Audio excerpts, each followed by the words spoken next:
큰 제사를 드려도 하나님이 외면할 거라는 거예요. 그러니까 하나님의 심판만이 그들을 기다리고 있음을 이야기하고 있습니다. 자, 5절을 같이 또 읽어보겠습니다. 시작. 이스라엘의 교만이 그 얼굴에 드러났나니 그 죄악으로 말미암아 이스라엘과 에브라임이 넘어지고 유다도 그들과 함께 넘어지리라. 자, 이스라엘의 교만이 그 얼굴에 드러났다라고 말씀하고 있죠. 그러니까 교만이 얼굴에 그대로 써 있다라는 거예요. 그러니까 그들이 지금 교만에 찌들어서 교만을 부끄러워하지 않고 막 그들이 그것을 내세우고 다닐 만큼 지금 교만했다라는 겁니다. 교만이라는 게 뭡니까? 지존하신 하나님 그분의 권위까지 무시하고 자신을 하나님보다도 더 높이 세우는 마음, 이 마음의 태도가 교만이지 않습니까? 이 교만으로 가득 찬 자들은 자기들의 그 부패한 본성대로 죄악을 자행할 뿐만 아니라 교만은 죄를 야기시키고 죄는 결국 심판을 부르는 법입니다. 그러니까 이 북이스라엘이 교만으로 인해서 심판을 당하고 말게 되는 거죠. 자, 6절 7절 읽어보겠습니다. 시작. 그들이 양떼와 소떼를 끌고 여호와를 찾으러 갈지라도 만나지 못할 것은 이미 그들에게서 떠나셨습니다. 그들이 여호와께 정조를 지키지 아니하고 사생아를 낳았으니 그러므로 새 달이 그들과 기업을 함께 삼키리로다. 자, 이스라엘 백성들이 양떼와 소떼를 끌고 여호와를 찾아가도 하나님을 만난대요, 못 만난대요? 만나지를 못할 거라는 거예요. 지금 이 양떼와 소떼라는 것은 뭐 하러 가는 겁니까? 희생 제물을 드리기 위해서 끌고 가는 짐승들입니다. 지금 이스라엘 백성들이 희생 제사를 드릴 제물을 가지고 하나님 앞으로 나아간다라는 거예요. 그런데 하나님이 그 제물을 받으셔요? 안 받으신다는 거예요. 그들과 만나시지 않겠다라는 거예요.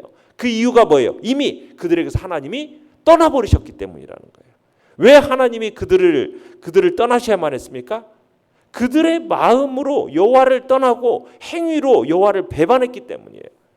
이에 대해서 7절은 그들이 여호와께 정조를 지키지 아니하고 사생아를 낳았다.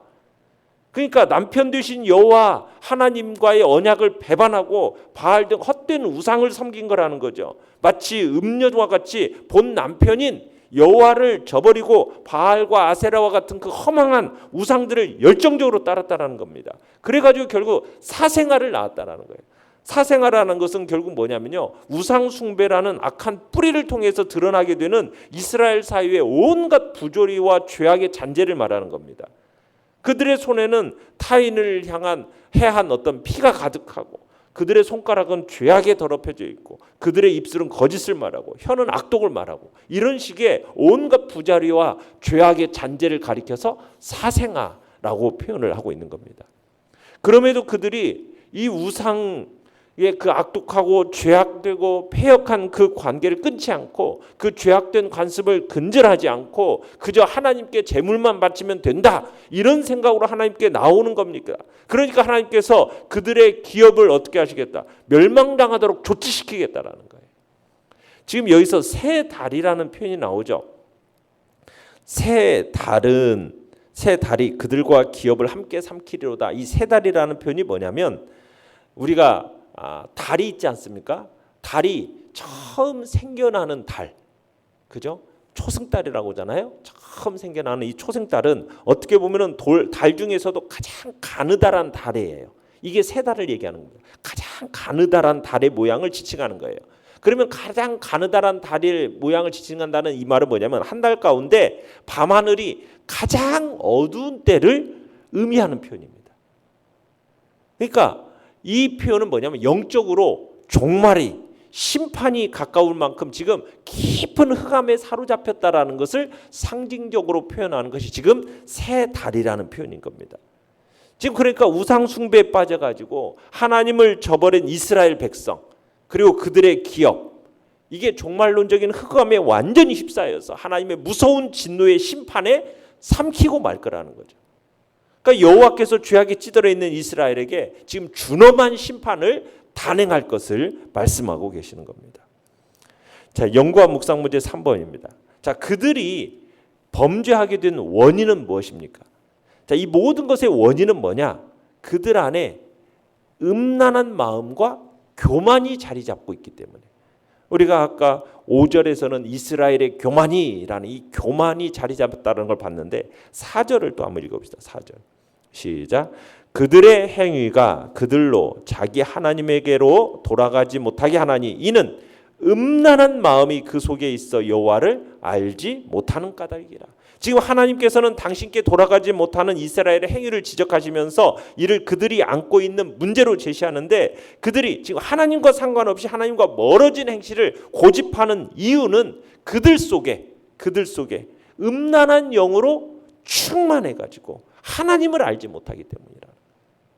그러니까 당시 이스라엘 전체를 사로잡고 있었던 이 음란한 영, 이것은 저속하고 추잡한 우상 종교, 우상 숭배에 따른 어떤 음란한 이교의 제의에서 비롯된 겁니다. 이게 지금 이스라엘 백성들로 하여금 점점 더 하나님을 멀리 떠나버리게 만들고 그 행위에만 집착하게 만들고 결국 하나님 앞에서 회개하는 것조차도 차단해버린 겁니다. 그러니까 이스라엘은 지금 하나님을 떠나서 우상을 숭배하고 성적 방종에 빠지는데 악한 삶이 지속되고 지금 있는데 회개하려고 하질 않아요. 왜? 그 마음이 음란하고 완악한 마음을 고집하는 거예요. 이게 더 큰 문제였던 겁니다. 하나님께 돌아오려면 그 마음이 먼저 어떻게 해야 돼요? 다산과 번성의 우상을 부정해야죠. 그리고 율법의 그 거룩한 요구에 어떻게 해야 돼요?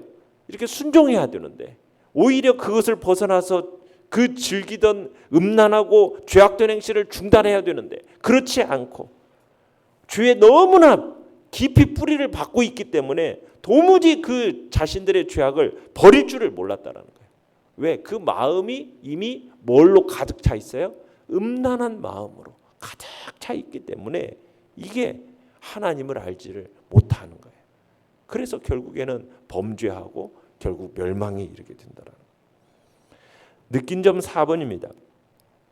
에브라임은 내가 알고 이스라엘은 내게 숨기지 못하나니 라는 말씀에서 무엇을 느낍니까? 자, 하나님께 숨길 수 있는 게 이 세상에 있어요, 없어요? 아무것도 없다라는 사실을 우리로 하여금 느끼게 하는 겁니다. 자, 하나님께서는 어떤 생각을 하고 있는지, 뭘 추구하고 있는지, 그 삶이 어떠한지 남김없이 다 알고 계시는 거예요. 이 세상에 존재하는 것 가운데 하나님으로부터 자신을 이렇게 은폐시킬 수 있는 게 단 하나라도 있을까요? 없습니다. 하나님의 전지하심이라는 것은 너무나도 완전한 거예요. 그래서 하나님의 그 최후의 심판의 날에 악인들은 자신들의 행위가 털끝 하나 숨기지 못할 정도로 다 펼쳐질 것을 목도하게 될 겁니다. 그러면서 이제 후회하고 낙담에 빠져서 절망에 사로잡히게 되는 거예요. 심판의 자리에서 슬피 울며 이를 갈면서 자신들의 어리석음에 대해서 때늦은 후회를 하게 되는 거죠. 우리는 이 사실을 분명히 깨달아 알아야 돼요. 하나님 앞에 숨길 수 있는 게 하나도 없다는 겁니다. 다윗이 시편 139편에서 하나님께서 감찰하시고 나의 앉고 일어섬을 아시고 내 생각이든 우리가 가는 길이든 눕는 곳이든 우리가 행하는 그 범사와 우리의 혀의 말까지 다 아시는 하나님이다 라고 인정하고 고백했던 것처럼, 그래서 종교개혁자들은 코람데오라는 말을 우리에게 표어를 가르쳐줬어요. 코람데오가 무엇입니까? 하나님 앞에서, 왜? 모든 행위를 하나님 앞에서 해야 한다라는 의미의 표현으로서 코람데오라는 그런 표현을 썼어요. 하나님께서 우리의 행위뿐만 아니라 우리의 심장 폐부까지도 다 꿰뚫어 보고 계시는 분이다. 여러분, 우리가 이 사실을 안다면 우리가 어떻게 살아야게 되겠느냐는 거예요. 항상 하나님 앞에서 정직한 마음과 정직한 행위로서 어떻게 하면 하나님과 기쁘시게 할까? 우리가 그런 마음으로 살아야 되는 게 마땅하지 않겠느냐는 거죠. 악인들, 악을 생각하고 계획하는 자들, 그렇게 행하는 자들에게 하나님은 그 악한 대로 다 갚아주시는 것처럼 하나님께서는 의인들, 의로운 일, 정직한 일을 다 계획하고 행하는 자들에게, 또 선한 일을 행하는 자들에 대해서 그 행한 대로 갚아주십니다. 선한 일을 위해서 냉수 한 그릇 나누었다면 그 값을 분명하게 우리 주님은 다 알고 계시고 그것을 의를 위해서 흘린 땀방울 그 땀 하나, 한 방울의 땀까지 다 기억하시고 하늘의 상급으로 우리에게 다 갚아주실 것을 우리는 믿습니다. 하나님은 다 알고 계시는 거죠. 결단과 적용 5번입니다. 마음속에 가득한 것, 그것이 결국 밖으로 드러납니다. 자, 내 마음속에는 무엇이 가득합니까? 모든 것을 알고 계신 하나님께 숨기지 말고 고백해야 할 이야기는 무엇입니까? 우리의 마음속에 음란함과 교만함이 아닌 정말 우리 주 예수 그리스도 안에서의 참된 사랑이, 정말 진리의 말씀이 우리 안에 풍성한 복된 역사가 있기를 간절히 바랍니다. 오늘의 기도 같이 읽겠습니다. 시작. 음란한 생각과 교만을 버리고 제 마음속을 주님으로 가득 채우게 하소서. 아멘.